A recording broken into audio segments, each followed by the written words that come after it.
The moment I stepped forward to lay the first handful of dirt on my wife's grave, my only son shoved me so hard I nearly fell into the pit.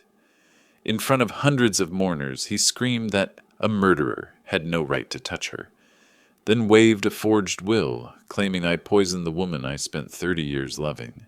And the worst part? The police standing behind him didn't look surprised. Before we continue, take a second to subscribe and tell us in the comments where you're listening from. I remember the sound before anything else. Not the wind moving through the cemetery trees, not the quiet sobs of relatives, not even the priest's voice fading into the background. It was the sound of my son's breath, sharp, angry, trembling with something I couldn't recognize at first. I had seen him angry before, sure. Teenagers get angry. Young men get angrier. But this was something else. Something rehearsed. Something cold. I had just taken a step toward the grave, the small handful of dirt resting in my palm, when his hand clamped around my wrist. For a second I thought he was breaking down. That grief had finally cracked him open. But then he shoved me, hard enough that the world tilted, hard enough that the mourners gasped, hard enough that I felt the edge of the grave scrape against my shoe. I caught myself before falling in, but the damage was already done. Every eye was on me. Every whisper had turned into a question, and my son, my only child, was standing there with his chest heaving, his face twisted into something I had never seen on him before. "Don't let him touch her," he shouted. "A murderer doesn't get to say goodbye." The word hit me like a fist. Murderer. I opened my mouth, but nothing came out. My throat felt like it had closed.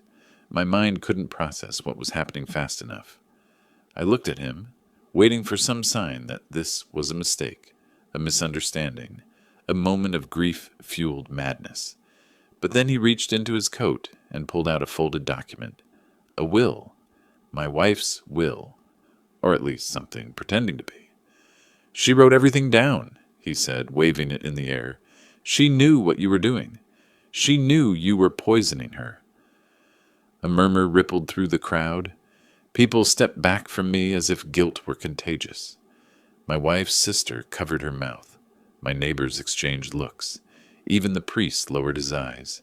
I felt the world shrinking around me, closing in like a tightening fist, and then I saw them. The two officers standing just behind my son, their hands resting near their belts, their expressions unreadable. But they weren't surprised. They weren't confused.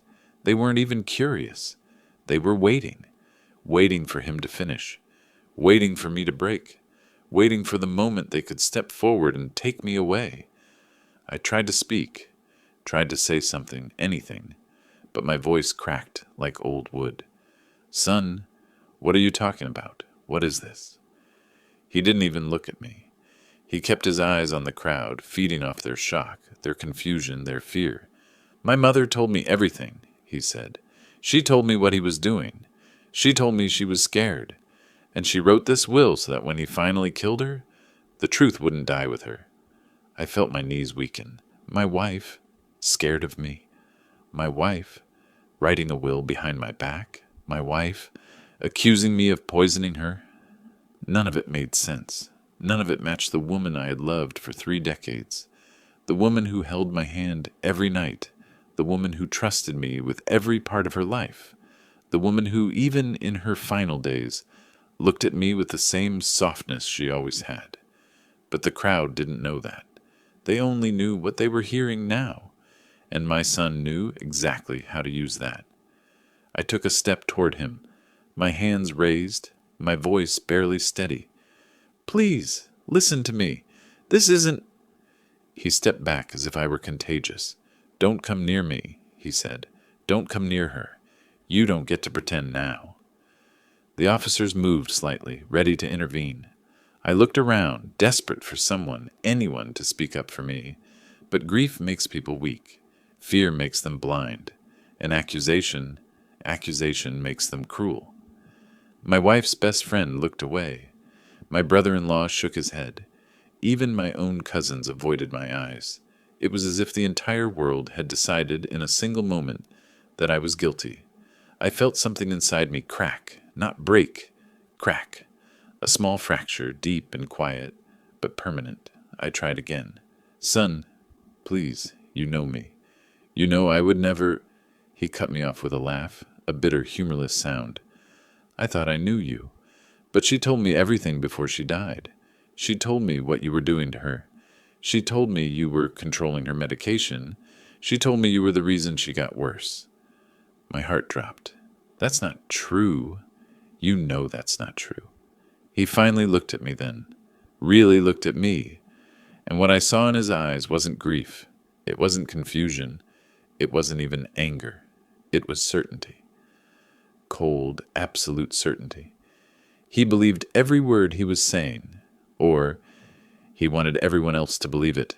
And then slowly, deliberately, he unfolded the will. The paper fluttered in the wind, the edges crisp and clean. Too clean for something supposedly written in her final days. He held it up for everyone to see. This is her handwriting, he said. This is her signature, and this is her final wish, that everything goes to me, and that he never comes near her grave again. I felt the ground tilt again, not from the shove this time, from the realization. This wasn't grief. This wasn't confusion. This wasn't a mistake. This was a plan, a setup, a trap, and I had walked right into it. The officers stepped forward. "Sir," one of them said, "we need you to come with us." I looked at my son one last time. The boy I had raised. The boy I had protected. The boy I had sacrificed everything for. He didn't flinch. He didn't blink. He didn't look away. He just watched me, his jaw tight, his eyes cold, his hand still gripping that forged will like a trophy. And in that moment, as the officers reached for my arms, as the mourners whispered, as my wife's coffin lay open behind me, I realized something I never thought I'd have to face. My son wasn't grieving. He was winning, and I had no idea why. Not yet, but I would. I would find out exactly why he did this, exactly who helped him, exactly what they wanted. And when I did, I wouldn't be the one falling into the grave. The officers tightened their grip on my arms, but I didn't resist. Not because I accepted what was happening, but because resisting would have given them exactly what they wanted. A scene, a justification, a reason to drag me away like a criminal. I kept my eyes on my son as they led me toward the patrol car. He didn't look away. He didn't flinch. He didn't show even a flicker of doubt. He just watched me like a man watching a door finally close on something he'd been waiting to bury for a long time. The murmurs behind me grew louder. Someone whispered, "I knew something was off." Another said, "Poor woman. She must have been terrified." A third voice, shaky and unsure, asked, "Do you think he really did it?" No one asked if I was okay. No one asked if this made sense. No one asked why a man would poison the woman he spent his life protecting. They didn't need answers. They had a story now, a dramatic one, a scandal. And people love a scandal more than they love the truth. The officers placed me in the back seat. The door shut with a heavy thud that echoed through my chest. I stared out the window as the cemetery blurred into a mess of black suits, umbrellas, and judgmental eyes. My wife's coffin was still open. My son was still standing beside it, and I was being driven away like a man who had been caught red-handed. At the station, they didn't throw me into a cell. Not yet. They sat me in a small interrogation room with a metal table and a single buzzing light overhead. The air smelled like old coffee and disinfectant. One of the officers, a tall man with a trimmed beard, sat across from me. The other leaned against the wall, arms crossed. "Sir," the bearded one said, "we received a statement from your son regarding your wife's death." I stared at him. "A statement? At her funeral?" He didn't blink. "He claims your wife told him you were controlling her medication, that she suspected you were poisoning her." I felt my jaw tighten. My wife never said anything like that. Not to him. Not to anyone. The officer nodded slowly, as if humoring me. He also provided a will. "A forged will," I said. "You saw the paper. It looked brand new." The officer shrugged. "We'll have it examined." I leaned forward. You didn't seem surprised when he accused me. Why is that?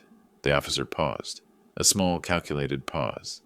Because your son came to us 2 days ago. My breath caught. What? He said he feared for his mother's safety. He said she confided in him. He asked us what steps he should take if something happened to her. I felt the room tilt again. My wife was dying, I said. She had been sick for months. Everyone knew that. The officer nodded. Yes, but your son believes her decline was accelerated. I closed my eyes for a moment. My wife's face flashed in my mind. Pale, tired, but always smiling when I walked into the room. She trusted me with her medication because she couldn't keep track of it herself. She trusted me with everything, and now that trust was being twisted into a weapon. The officer continued, We're not arresting you, not yet, but we need to ask you some questions. I opened my eyes. Ask. He leaned forward. Did you ever adjust her medication without consulting her doctor? No. Did you ever give her pills she didn't recognize? No. Did she ever express fear of you? Never. Did you ever argue with her about her treatment? Everyone argues, I said, but I never forced anything on her. The officer scribbled something in his notebook. Your son says otherwise. I felt something cold settle in my stomach. My son is lying. The officer looked up. Why would he lie about something like this? I didn't have an answer, not yet. But I knew one thing. My son wasn't acting alone. He wasn't smart enough to forge a will that clean. He wasn't bold enough to pull off a public accusation without someone whispering in his ear. Someone was helping him. Someone who wanted me out of the way. The officer closed his notebook. We're releasing you for now, but don't leave town. I almost laughed. Where would I go? My wife is being buried today. He didn't respond. They walked me out through the back door, away from the main lobby, away from the eyes, away from the whispers. When I stepped outside, the sun was already setting.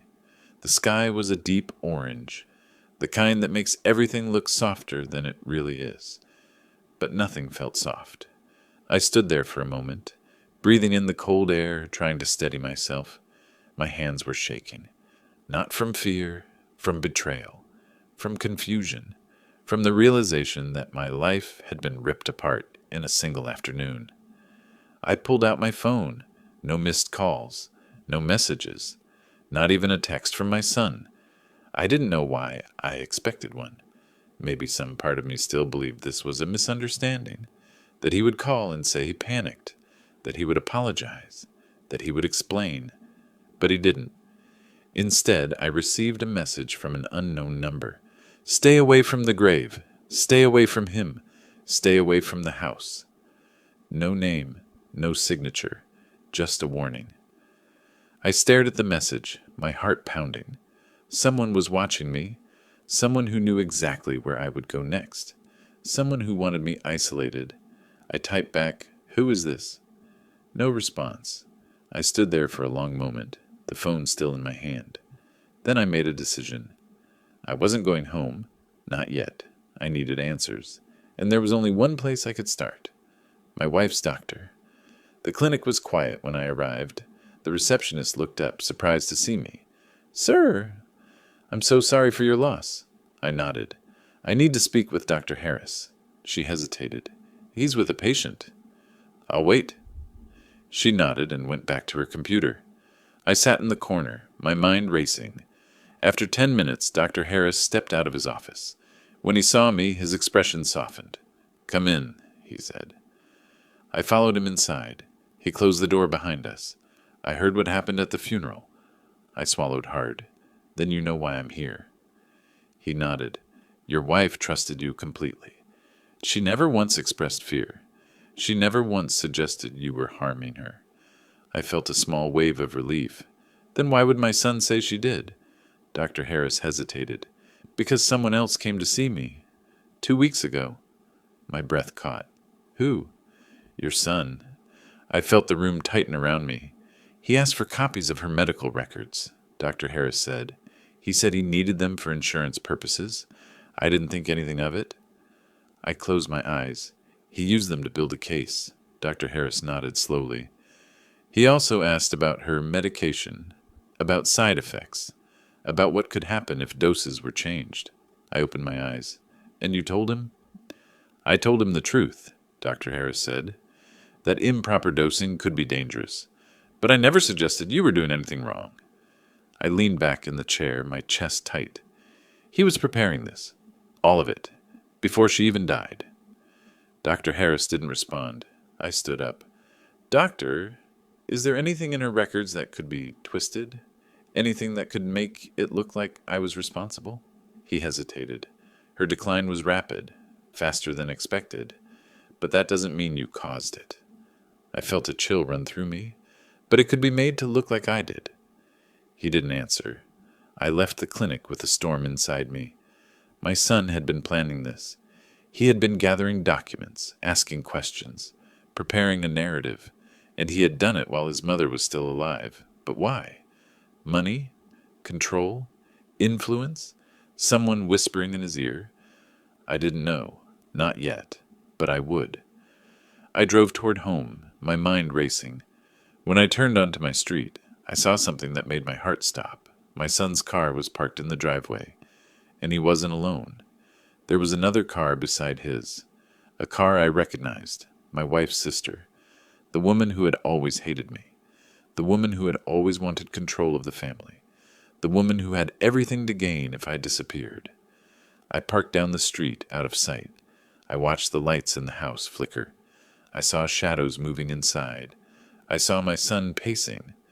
I saw my sister-in-law sitting at the table, her posture stiff, her expression sharp, and then I saw something that made everything inside me go still. My son handed her the forged will. She smiled, and she hugged him, not like an aunt comforting a grieving nephew, but like partners sealing a deal. I felt something cold settle deep inside me. This wasn't grief. This wasn't confusion. This wasn't a mistake. This was a conspiracy, and they thought I was already buried. They had no idea I was standing in the dark, watching them, and they had no idea what I was going to do next. I stayed there longer than I should have, hidden in the shadows at the edge of my own street, watching the two of them move around inside my house like they owned it. My son paced back and forth, running his hands through his hair, talking fast, agitated. My sister-in-law sat calmly, too calmly, like someone who had already won. She held the forged will in her hands, smoothing the edges, admiring it the way a thief admires a stolen jewel. I felt something cold and steady settle inside me. Not rage, not grief, something quieter, something sharper. A clarity I hadn't felt since before my wife got sick. They thought I was broken.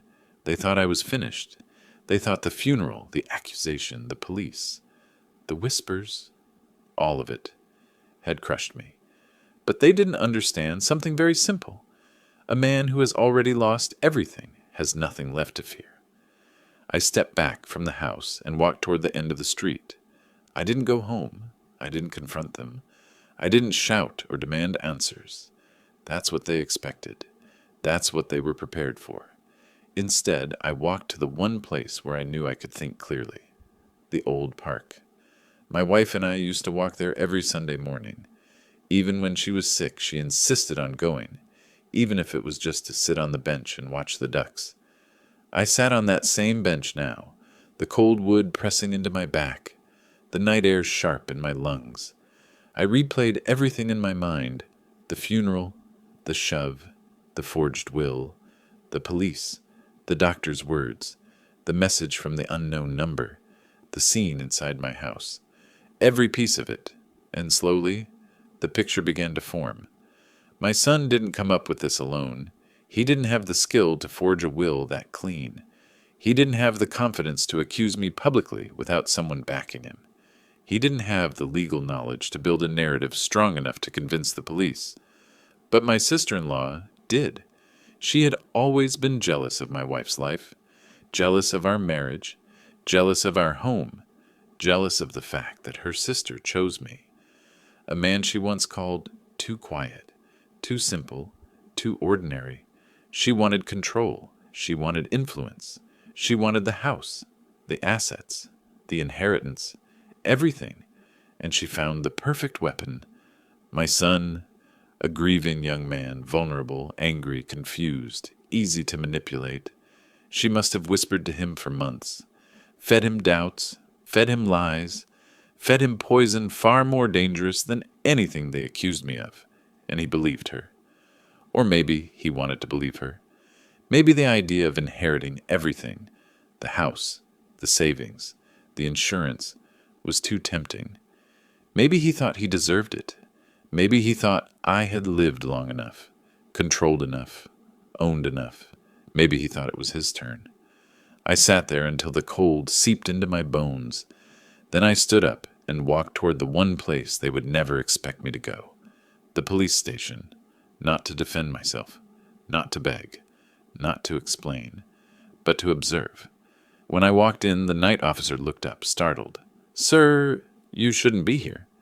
"I'm not here to cause trouble," I said. "I just need to know something." He hesitated. "What?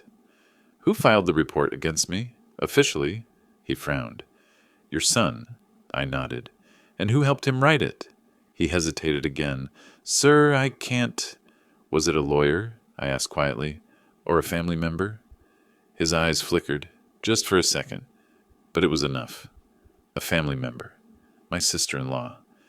I thanked him and walked out. I didn't need more. I had enough. I drove back toward my neighborhood, but I didn't go home. I parked 2 streets away and walked the rest of the way on foot. The lights in my house were still on. My son and sister-in-law were still inside. Their silhouettes moved across the curtains, pacing, arguing, planning. I stood there, watching until the lights finally went out. Then I walked away. Not because I was giving up, but because I finally understood what I needed to do. Revenge isn't loud. Revenge isn't rushed. Revenge isn't emotional. Revenge is patient. Revenge is quiet. Revenge is earned. The next morning I went to the courthouse, not to fight the will, not yet. I went to request something simple, a certified copy of my wife's real will. The clerk handed it to me without question. My wife had updated it 2 years ago. Everything was in order. Everything was legal. Everything was signed and notarized. And everything was left to me. Not my son, not my sister-in-law. Me. I folded the document carefully and placed it in my jacket. Then I went to the bank. My wife and I shared a joint account. My son didn't know that. My sister-in-law didn't know that. They assumed everything was in my name alone. They assumed they could freeze my assets by accusing me. They assumed they could corner me. But they didn't know my wife. She was smarter than all of them. She had set up protections years ago. Protections my son and sister-in-law couldn't touch. I withdrew what I needed.